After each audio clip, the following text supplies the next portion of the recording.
నమస్తే సార్. నమస్తే. సార్ నీ పెయిన్స్ ఎక్కువగా ఈ మధ్య కాలంలో కొంచెం ఏజ్ తక్కువ ఉన్న వాళ్ళని కూడా బాగా బాధిస్తున్నటువంటి సమస్య. సో ఈ నీ పెయిన్ తగ్గడానికి నిజంగా మెడిసిన్‌తోనే క్యూర్ అవుతుందా? లేదు అనంటే ఇది ఒకవేళ మనకి జెనెటికల్ నుంచి వస్తే తగ్గే అవకాశం ఉంది అంటారా? యాహ్!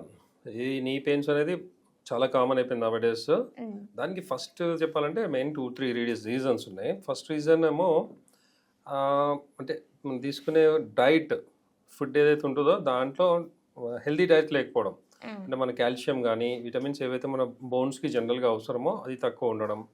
అంటే నౌ-ఎ-డేస్ అంతా ఫాస్ట్ ఫుడ్స్ ఇవన్నీ ఎక్కువ అవ్వడం. రెండోది సన్ ఎక్స్‌పోజ్ లేకపోవడం.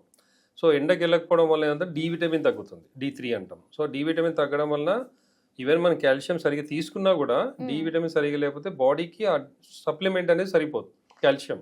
ఓకే. కాల్షియం సప్లై కరెక్ట్‌గా ఉండాలంటే కూడా విటమిన్ డి కరెక్ట్‌గా ఉండాలి. సో ఇది లేకపోవడం వల్ల కూడా బోన్స్ వీక్ అవ్వడం, జాయింట్స్ వీక్ అవ్వడము, ఈవెన్ ఆస్టియోపోరోసిస్ అంటాం. అంటే వీక్ బోన్స్ వచ్చి బ్రిటిల్‌గా ఉంటాయి. బ్రేక్ అవ్వడము అంటే ఫ్రాక్చర్స్ అవ్వడం కూడా ఎక్కువ ఉంటాయి. సో ఇవన్నీ కూడా మన డైట్ దీనివల్ల. తర్వాత ఏంటంటే ఫిజికల్ యాక్టివిటీ లేకపోవడం. కంటిన్యూ ఇప్పుడు నౌ-ఎ-డేస్ మ్యాక్సిమం వర్క్స్ అన్నీ కూడా చేసేది సాఫ్ట్‌వేర్ వాళ్ళు తీసుకున్న ఏ జాబ్ తీసుకున్నా కూర్చోవడమే. ఓకే. కూర్చోవడం పర్టికులర్ ఈ విధంగా ఫోల్డ్ చేసి కంటిన్యూగా కదలకుండా కూర్చుంటాం. సో దీనివల్ల ఏంటంటే మూమెంట్స్ తగ్గిపోవడం వల్ల జాయింట్స్ లోపల ప్రెషర్ ఎక్కువ అవుతుంది.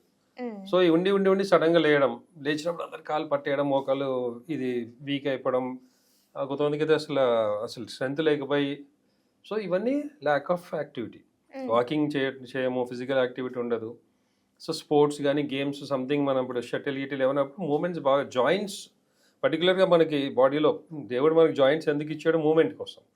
సో మూమెంట్ చేయకుండా మనం అలాగే కూర్చుంటే ఏమవుతుంది? ఇప్పుడు ఒక కారో ఏదో తీసుకున్నాము, ఒక 6 నెలలు వాడకుండా పక్కన పెట్టామనుకోండి, ఇంజన్ కూడా స్టార్ట్ కాదు, ఇంజన్ పాడవుతుంది, మళ్ళీ దాని సర్వీసింగ్ దానికైనా సర్వీసింగ్ చేస్తే ఏదో అవుతుంది, మన బాడీకి సర్వీసింగ్ ఉంటుంది.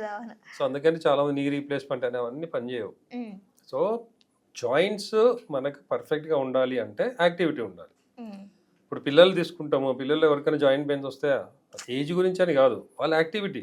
ఒక 10 నిమిషాలు కదలకుండా ఒక పిల్లని కూర్చోబెడితే ఉంటారా? అటు ఇటు పరిగెత్తండి ఏదో చేస్తుంటారు. సో యాక్టివిటీ వలన వాళ్ళకి ఏంటంటే ఫ్లెక్సిబిలిటీ బాగుంటుంది, జాయింట్స్ స్ట్రాంగ్ ఉంటాయి. సో ఇది ఇంపార్టెంట్. చాలా మంది ఏంటంటే ఇప్పుడు నా దగ్గరకు వచ్చి అంటారు, సార్ మోకాలు అరిగిపోయినాయి అని, నేను వాకింగ్ చేయండి అండి. అదేంటి సార్ వాకింగ్ చేస్తే ఇంకా ఎక్కువ అరిగిపోతాయని డాక్టర్స్ చెప్పారు, ఆర్థోపెడిక్ డాక్టర్ చెప్పారు, వాకింగే చేయొద్దని చెప్పారు. వాకింగ్ చేయకపోతే ఇంకా ఉన్నది కూడా పనికిరావు. వాళ్ళు ఏంటంటే వాకింగ్ చేయొద్దు, మొత్తం పాడితే నీ రీప్లేస్మెంట్ చేద్దామని చెప్పింటారు మీకు. అదే రాంగ్. మీరు ఎంత వాకింగ్ చేస్తే మీకు మోకాలు అంత బాగుంటాయి, అంత పెయిన్స్ తగ్గుతాయి. నొప్పి ఉన్న దగ్గర ఇంకా మనం ఏదన్నా దాన్ని కదిపితే నొప్పి ఎక్కువ అవుతుంది కదా. ఎప్పుడో స్టార్టింగ్ అవుతుంది మనకు. అలవాటు లేనప్పుడు ఆటోమేటిక్ ఏదైనా మనం అలవాటు లేని పని చేస్తే ఫస్ట్ పెయిన్ అవుతుంది. రెగ్యులర్గా చేయాలంటే కంటిన్యూగా గంటలు కాదు. ఇప్పుడు అంటే ఒక హాఫ్ అన్ అవర్ కూర్చున్నాం సపోజ్, ఒక 5-10 మినిట్స్ మూవ్మెంట్ ఉండాలి, నడవాలి. ఆ విధంగా చేయాలి ఫస్ట్ థింగ్. రెండోది ఏంటంటే ఛాన్స్ దొరికినప్పుడు ఒక హాఫ్ అన్ అవర్ 1 అవర్, మరీ ఓవర్ కాకుండా హాఫ్ అన్ అవర్ లేదంటే మాక్సిమం 1 అవర్ అలవాటు ఉన్న వాళ్ళు. సో ఆ వాకింగ్ వలన ఇంకోటి ఏంటంటే జాయింట్స్ లోపల ఈ సైనోవియల్ ఫ్లూయిడ్ అని తెలుగులో గుజ్జు అంటాం మనం, ఈ ఫ్లూయిడ్ అనేది కూడా తగ్గిపోతుంది. అరగడం అంటే ఏంటంటే అది కూడా ఒక రీజన్. కార్టిలేజ్ బోన్స్ ఏవైతే అరగడం ఉంటామో దాంట్లో ఈ గుజ్జు కూడా తగ్గిపోతుంది. సో మన యాక్టివిటీ, ఈ ఎక్సర్సైజ్ చేయడం వల్ల, ఈ వాకింగ్ చేయడం వల్ల ఆ గుజ్జు కూడా ఇంప్రూవ్ అవుతుంది.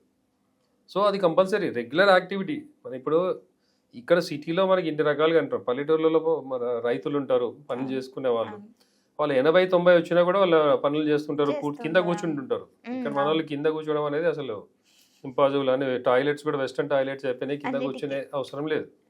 సో మనం ఏంటంటే బాడీని అలా డిసీజ్కి మనమే క్రియేట్ చేస్తున్నాం. అది లగ్జరీ అనుకుంటారు, బద్ధకం అనుకోవచ్చు, లేదంటే సో ఏదైతే మనం బాడీని కష్టపెట్టకుండా చేస్తామో దానివల్లే డేంజర్. సో ఫిజికల్ యాక్టివిటీ అనేది చాలా ఇంపార్టెంట్. Then exercise. ఇప్పుడు మోకాలు ఎరగడం కానీ లేదంటే మోకాలు నొప్పులు ఉన్నప్పుడు కాళ్ళు, అంటే ఇప్పుడు జిమ్లలో కూడా లెగ్ రైజింగ్ అని ఒకటి ఉంటుంది. ఇక్కడ మిషన్ కొద్దిగా వెయిట్స్ పెట్టి లెగ్ ఇలా ఫ్రంట్ అండ్ బ్యాక్ ఇట్లా గుంజేది ఒకటి ఉంటుంది. సో ఇట్లా ఫ్రంట్ ఏదైతే మనం ఇలా చేస్తామో ఈ మూమెంట్ వలన దీని మీద ఈ ఏరియా ప్రెషర్ పడి దీంట్లో స్ట్రెంథనింగ్ అవుతుంది, ఈ గుజ్జు ఇంప్రూవ్ అవుతుంది, ఈ మజిల్స్ టెండాన్స్ ఏవైతే ఉంటాయో ఈ కార్టిలేజ్ ఇవి కూడా స్ట్రెంథనింగ్ అవుతుంది. సో ఈ ఎక్సర్సైజ్ కూడా రెగ్యులర్ చేయాలి, పర్టికులర్గా ఈ మోకాళ్ళు అరగడం స్టార్ట్ అయిన వాళ్ళు. అండ్ మా హోమియోపతిలో ఏంటంటే దీని ఆస్టియోఆర్థరైటిస్ అంటాం, ఈ మోకాలు అరగడం వాటిని. సో దీంట్లో అంటే అలోపతి మామూలుగా కాల్షియం ఏవైతే సప్లిమెంట్స్ ఉంటాయో ఆ విధంగా మా దాంట్లో ఏంటంటే పొటెంటైజ్డ్ ఇవి ఉంటాయి. మొత్తం 5 వెరైటీస్ ఉంటాయి. కాల్షియం, మెగ్నీషియం, ఫాస్ఫరస్ ఇట్లాంటివి. దాన్ని మేము ఏంటంటే ఒక టిష్యూ సాల్ట్స్ అంటాం దాన్ని హోమియోపతిలో. అది కూడా ఒక 5 వెరైటీస్ మిక్స్ చేసి ఇస్తాం అనమాట. అంటే ఆల్రెడీ అరిగిపోయిన వాళ్ళకి నీ రీప్లేస్మెంట్ అనేది అవసరం లేకుండా మళ్ళీ రీజనరేట్ అవుతుంది. రీజనరేట్ అయ్యి ఏవైతే వాళ్ళకి గ్యాప్ వచ్చి ఉంటుందో, ఈవెన్ స్పాండిలోసిస్ చాలా మందిలో ఉంటుంది. స్పైన్లో బల్జ్ వస్తుంది, గ్యాప్ వస్తుంది అరిగిపోయి. సో వాటికి కూడా మేము ఇచ్చే powder plus homeopathic treatment. Pains తగ్గుతాయి, స్వెల్లింగ్ ఉన్నా తగ్గుతుంది, అరిగిపోయినా మళ్ళీ నార్మల్కి వస్తుంది. అరిగిపోయిన వాళ్ళకి ఏంటంటే కొద్ది టైం పడుతుంది, బట్ పెయిన్ అనేది ఇమీడియట్గా తగ్గుతుంది. అండ్ దానికి ఇంకో రీజన్ ఏంటంటే ఒబేసిటీ. సో ఎక్కువ ఓవర్ వెయిట్ ఉన్న వాళ్ళకి కూడా పర్టికులర్గా మొక్కల మీద ప్రెషర్ పడి అరిగిపోతాయి బాడీ వెయిట్. సో ఆ వెయిట్ కూడా మనం కంట్రోల్గా ఉంచుకోవడం ట్రై చేయాలి. అండ్ డైట్ కూడా ఈ మైదా కానీ కూల్ డ్రింక్స్, షుగర్ ఒకటి, మైదా ఒకటి, ఈ రెండు బోన్స్ డ్యామేజ్ చేస్తాయి. ఈ మధ్య రైస్ కూడా ఎక్కువ రైస్ కూడా ఏంటంటే ఒక ఏజ్ తర్వాత పర్టికులర్గా వైట్ రైస్ ఏదైతే ఉందో వన్ టైం లంచ్లో మంచిదే తినాలి. రైస్ కూడా చాలా అవసరం, ఎందుకంటే కార్బోహైడ్రేట్స్ కూడా బాడీకి అవసరం. సో అస్సలు టోటల్గా అవాయిడ్ చేయకూడదు. మధ్యాహ్నం రైస్ తినొచ్చు, నైట్ టైం ఏదన్నా లైట్ బ్రేక్ఫాస్ట్ లాగా, అది కూడా ఏంటంటే ఈ మైదా టైప్లో లేదంటే ఆయిల్ టైప్లో కాకుండా సమ్ జొన్న పిండి లేదా రాగి ముద్దను, జొన్న లేకపోతే చపాతీ కానీ సంథింగ్, లేదు ఫ్రూట్స్ సలాడ్స్ తీసుకుంటే ఇంకా మంచిది. సో ఈ విధంగా డైట్ అంటే మన బాడీ వెయిట్ని మెయింటైన్ చేస్తూ బోన్స్కి స్ట్రెంగ్త్ వచ్చేటట్లు ఈ విధంగా మన డైట్ తీసుకోవాలి. సో కాల్షియం రిచ్ ఉన్నది ఆకుకూరలు ఉన్నాయి మనకు, మంచిగా ఆకుకూరలు తినొచ్చు, ఫ్రూట్స్ తినాలి. క్యాబేజ్ ఉంది, కాలీఫ్లవర్, వీటిలో కూడా కాల్షియం బాగుంటుంది. బట్ థైరాయిడ్ ప్రాబ్లం ఉన్న వాళ్ళు ఇవి అవాయిడ్ చేయాల్సి వస్తుంది. సో డైట్ అంటే మన ప్రాబ్లమ్ని బట్టి. సో కాల్షియం మనకి బాగా కావాలంటే ఇవి. అన్నిటికంటే మంచి మంది ఏంటంటే సన్లైట్. కంపల్సరీ ఎండకి ఎక్స్పోజ్ అవ్వడం డైలీ. మార్నింగ్ 10 తర్వాత ఒక హాఫ్ అన్ అవర్ అట్లా సన్కి ఎక్స్పోజ్.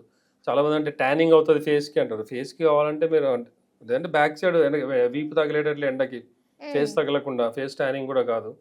సో ఈ విధంగా చేయాలి. అండ్ బిగినింగ్లోనే ఇప్పుడు మొక్కల లోపల స్టార్ట్ అయినాయి అనగానే ఇవన్నీ చేస్తూ హోమియోపతిలో మేము ఇచ్చే మందుల వల్ల అది కంట్రోల్ అవుతుంది. అంటే ఫస్ట్ పెరగకుండా ఫర్దర్గా అరగకుండా కంట్రోల్ అయ్యి అండ్ నార్మల్కి వస్తుంది.